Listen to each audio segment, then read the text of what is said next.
প্রায় 20 থেকে 25 লক্ষ ছাপ্পা হয়েছে। মুসলিম ভোটের 95% তৃণমূল পেয়েছে। ইমাম সাহেবরা মাঠে নেমেছিলেন। মুর্শিদাবাদের ধর্মীয় স্থান থেকে মাইকে ভোট করানো হয়েছে। শুধু ডায়মন্ড হারবারে ছাপ্পা হয়েছে 10 লক্ষের বেশি। রাজ্যের কোথায় কত ছাপ্পা ভোট হয়েছে তার খতিয়ান এবারে দিলেন শুভেন্দু অধিকারী। তার মতে ছাপ্পা করেই ভোটে জিতেছে রাজ্যের শাসক দল। বাংলায় ভোটে কুপোকাত বঙ্গ বিজেপি। এক্সিট পোল দেখে ভেবেছিল যে তারাই জিতছে, কিন্তু শেষে এসে দেখা গেল এভাবে সবকিছুই এলোমেলো হয়ে যাবে না, তো সেটা স্বপ্নেও ভাবেননি।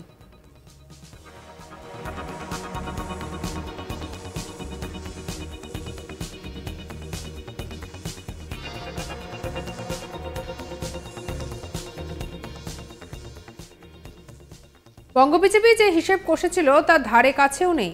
তবে এবার শেষ পর্যন্ত তদন্তেরই দাবি জানালেন বঙ্গ বিজেপি নেতৃত্ব। বসিরহাট, ডায়মন্ড হারবার, জয়নগর ও ঘাটাল লোকসভা কেন্দ্রের ফলাফলকে চ্যালেঞ্জ জানিয়ে কলকাতা হাইকোর্টে দ্বারস্থ হচ্ছে বিজেপি। সেই সিদ্ধান্তের কথা জানিয়েছেন শুভেন্দু অধিকারী। আর সেই সঙ্গেই তিনি জানিয়েছেন যে সিবিআই এর তদন্ত দরকার। তিনি বলেন যে প্রায় 20 থেকে 25 লক্ষ ছাপ্পা হয়েছে। মুসলিম ভোটের 95% তৃণমূল পেয়েছে। ইমাম সাহেবরা মাঠে নেমেছিলেন। মুর্শিদাবাদের ধর্মীয় স্থান থেকে মাইকে ভোট করানো হয়েছে। শুধু ডায়মন্ড হারবারে ছাপ্পা হয়েছে 10 লক্ষের বেশি। কেশপুরে ছাপ্পা 1.5 লক্ষের বেশি হয়েছে। ক্যানিং পূর্বে পশ্চিমেও ছাপ্পা হয়েছে। গোটা রাজ্যে অন্তত 25 লাখ ভোটে ছাপ্পা দেওয়া হয়েছে। আর এদিকে 15 থেকে 20 লক্ষ হিন্দু ভোটারকে আটকে দেওয়া হয়েছে। সামগ্রিকভাবে ভোটের শতাংশের নিরিখে বলছি বেশি ফারাক নেই তৃণমূলের সঙ্গে। এরপরে বিধানসভা ভিত্তিক 90টি লিড রয়েছে বিজেপির। 15টিতে 2000-এর কম মার্জিনে হেরেছে বিজেপি। কি বলেছেন শুভেন্দু অধিকারী শোনাবো। প্রায় 20-25 লক্ষ ছাপ্পা হয়েছে। আর মুসলিম ভোটের শতকরা 95% তৃণমূল কংগ্রেসকে ভোট দিয়েছে। ইমাম সাহেবরা মাঠে নেমেছিলেন এবং মুর্শিদাবাদে তো কোথাও কোথাও ধর্মীয় স্থান থেকেও মাইকে বলে ভোট করানো হয়েছে সংগঠিতভাবে। তারপরেও ভারতীয় জনতা পার্টির সঙ্গে কোনো তফাৎ নেই। 2,35,00,000 আর 2,75,00,000। আর এই যে গ্যাপটা আছে মাঝখানে, এই গ্যাপের মধ্যে শুধু ডায়মন্ড হারবারেই ছাপ্পা দেওয়া হয়েছে 10 লক্ষের বেশি ভোট। কেশপুরে ছাপ্পা দেওয়া হয়েছে 1.5 লক্ষের বেশি ভোট। ক্যানিং পূর্ব, ক্যানিং পশ্চিম, ভাঙড়ে অন্তত 3 লক্ষ ভোট ছাপ্পা মারা হয়েছে। এরকম গোটা রাজ্যে হিসাব করলে যে অন্তত 25 লক্ষ ভোট ছাপ্পা দেওয়া হয়েছে। অন্তত 15 থেকে 20 লক্ষ হিন্দু ভোটারকে ভোট দিতে দেওয়া হয়নি, আটকে দেওয়া হয়েছে। এই অসংখ্য গ্রাম আছে, আপনি যদি কালকে ক্যামেরা নিয়ে যান গ্রামের লোক বলে দেবে যে আমরা ভোট দিতে পারিনি।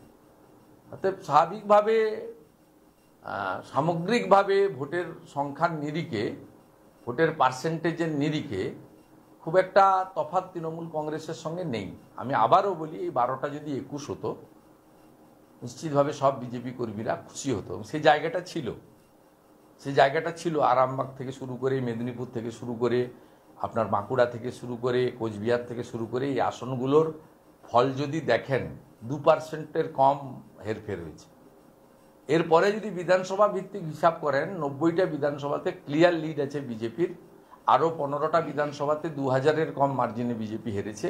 146টা বিধানসভা থেকে বিজেপি 40% ভোট পেয়েছে, তৃণমূল কংগ্রেস 42%-এরও কম পেয়েছে। মানে 1.5%-এর ডিফারেন্স রয়েছে 146 অ্যাসেম্বলিতে, এত কাণ্ড করার পরেও।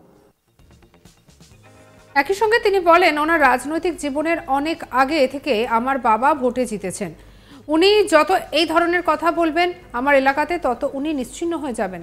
আমি ওনাকে ধন্যবাদ জানাবো। উনি হলদিয়াতে গিয়ে আমাকে আক্রমণ করেছিলেন, তাই ওনার প্রার্থী 21,000 ভোটে হেরেছে। উনি কাথি শহরে হেঁটেছেন, তাই সব ওয়ার্ডে বিজেপি লিড পেয়েছে। কি বলেছেন শুভেন্দু শোনাবো। উনার রাজনৈতিক জীবনের অনেক আগে আমার পিতৃদেব শিশির অধিকারী 70 সাল থেকে ভোটে জিতছেন, 82 সাল থেকে বিধায়ক। তা স্বাভাবিকভাবে তিনি এই ধরনের কথাবার্তাগুলো যত বলবেন তত অন্তত আমার এলাকাতে উনি নিশ্চিহ্ন হয়ে যাবেন এবং মানুষ তত বেশি করে আমার সঙ্গে থাকবেন। আমি ওনাকে ধন্যবাদ জানাবো যে উনি হলদিয়ায় গিয়ে আমাকে আক্রমণ করেছিলেন, তাই হলদিয়ায় 21,000 ভোটে ওনার প্রার্থী হেরেছেন। ওনাকে আমি ধন্যবাদ জানাবো। উনি কাঁথি শহরে হেঁটেছিলেন, সেই জন্য কাঁথি শহরের প্রায় সব ওয়ার্ডে বিজেপি প্রার্থী এগিয়ে আছে এবং দক্ষিণ কাঁথি বিধানসভা কেন্দ্রে প্রায় 20,000 লিড বিজেপি পেয়েছেন। আমি ওনাকে বলবো বারে বারে আপনি আসুন এবং আমাকে আক্রমণ করুন, এতে আমার ভোট ব্যাংক আমার এলাকায় বা আমার নির্বাচক মণ্ডলী আরও বেশি করে আমার সঙ্গে এগিয়ে আসবে। প্রায় 20 থেকে 25 লক্ষ ছাপ্পা হয়েছে, মুসলিম ভোটের 95% তৃণমূল পেয়েছে। ইমাম সাহেবরা মাঠে নেমেছিলেন। মুর্শিদাবাদের ধর্মীয় স্থান থেকে মাইকে ভোট করানো হয়েছে। শুধু ডায়মন্ড হারবারে ছাপ্পা হয়েছে 10 লক্ষের বেশি। রাজ্যের কোথায় কত ছাপ্পা ভোট হয়েছে তার খতিয়ান দিলেন এবারে শুভেন্দু অধিকারী। তার মতে ছাপ্পা করেই ভোটে জিতেছে রাজ্যের শাসক দল। কি বলেছেন শুভেন্দু, শুনবো। প্রায় 20-25 লক্ষ ছাপ্পা হয়েছে, আর মুসলিম ভোটের শতকরা 95% তৃণমূল কংগ্রেসকে ভোট দিয়েছে। ইমাম সাহেবরা মাঠে নেমেছিলেন এবং মুর্শিদাবাদে তো কোথাও কোথাও ধর্মীয় স্থান থেকেও মাইকে বলে ভোট করানো হয়েছে সংগঠিতভাবে। তারপরেও ভারতীয় জনতা পার্টির সঙ্গে কোনো তফাৎ নেই, 2,35,00,000 আর 2,75,00,000।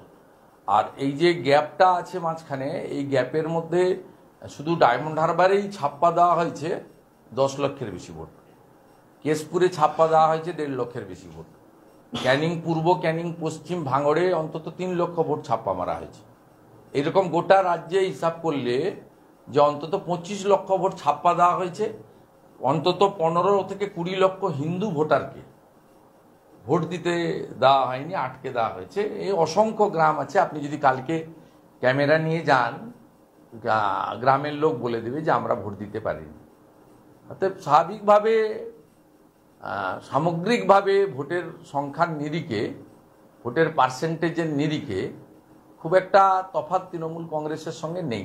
আমি আবারও বলি, এই 12টা যদি 21 হতো, নিশ্চিতভাবে সব বিজেপি কর্মীরা খুশি হতো। সেই জায়গাটা ছিল আরামবাগ থেকে শুরু করে, মেদিনীপুর থেকে শুরু করে, আপনার বাঁকুড়া থেকে শুরু করে, কোচবিহার থেকে শুরু করে, এই আসনগুলোর ফল যদি দেখেন 2%-এর কম হেরফের হয়েছে। উনার রাজনৈতিক জীবনের অনেক আগে আমার পিতৃদেব শিশির অধিকারী 70 সাল থেকে ভোটে জিতছেন, 82 সাল থেকে বিধায়ক। তা স্বাভাবিকভাবে তিনি এই ধরনের কথাবার্তাগুলো যত বলবেন তত অন্তত আমার এলাকাতে উনি নিশ্চিহ্ন হয়ে যাবেন এবং মানুষ তত বেশি করে আমার সঙ্গে থাকবেন। আমি ওনাকে ধন্যবাদ জানাবো যে উনি হলদিয়ায় গিয়ে আমাকে আক্রমণ করেছিলেন, তাই হলদিয়ায় 21,000 ভোটে ওনার প্রার্থী হেরেছেন। ওনাকে আমি ধন্যবাদ জানাবো। উনি কাঁথি শহরে হেঁটেছিলেন, সেই জন্য কাঁথি শহরের প্রায় সব ওয়ার্ডে বিজেপি প্রার্থী এগিয়ে আছে এবং দক্ষিণ কাঁথি বিধানসভা কেন্দ্রে প্রায় 20,000 লিড বিজেপি পেয়েছেন। আমি ওনাকে বলবো বারে বারে আপনি আসুন এবং আমাকে আক্রমণ করুন, এতে আমার ভোট ব্যাংক। সঙ্গে রাখুন আজ তাক বাংলাকে, সাবস্ক্রাইব করতে ভুলবেন না।